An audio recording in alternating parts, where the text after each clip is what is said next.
بسم اللہ الرحمن الرحیم۔ عہد فاروقی میں مسلمانوں اور رومیوں کے درمیان آئے روز جھڑپیں ہوا کرتی تھیں۔ خشکی پر تو مسلمانوں کا پلہ بھاری رہتا، مگر ساحلی علاقوں میں رومی بحری بیڑا مسلمانوں کو بہت نقصان پہنچاتا تھا۔ تو اس نقصان سے بچنے کے لیے حضرت امیر معاویہ نے عہد عثمانی میں بحری بیڑے کے قیام کی اجازت حاصل کر لی۔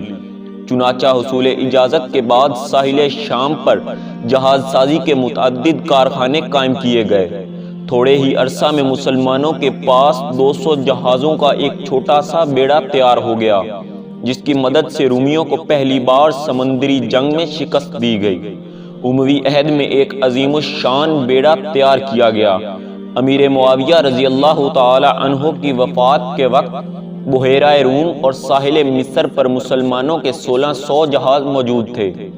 ولید کے دور میں سمندری طاقت کمال کو پہنچ گئی۔ حاکم افریقہ موسیٰ بن نصیر نے جہاز سازی کے نئے کارخانے قائم کیے، اور انہی جہازوں کی بدولت سندھ اور اندلس کی شاندار فتوحات عمل میں آئیں۔ اس زمانے میں اسلامی بحری بیڑا 5 حصوں میں منقسم تھا۔ نمبر 1 قلب یعنی مرکز، نمبر 2 میمنہ یعنی دایاں بازو، نمبر 3 میسرہ یعنی بایاں بازو، نمبر 4 مقدمہ یعنی ہر اول دستہ، اور نمبر 5 عقب پر حفاظتی دستہ ہوتا تھا۔ بحیرہ روم کے علاوہ بحر ہند اور خلیج فارس میں بھی بحری بیڑے موجود تھے، مگر زیادہ تر تجارتی نوعیت کے تھے، اور پھر ان جہازوں کی ساخت بھی مختلف تھی۔ خلیج فارس میں سارا سال جہاز رانی ہوتی تھی، جبکہ بحر ہند میں صرف موسم سرما میں جہاز چلتے تھے۔ اس حصہ میں عدن، سیراف، بیبل اور بصرہ مشہور تجارتی بندرگاہیں تھیں۔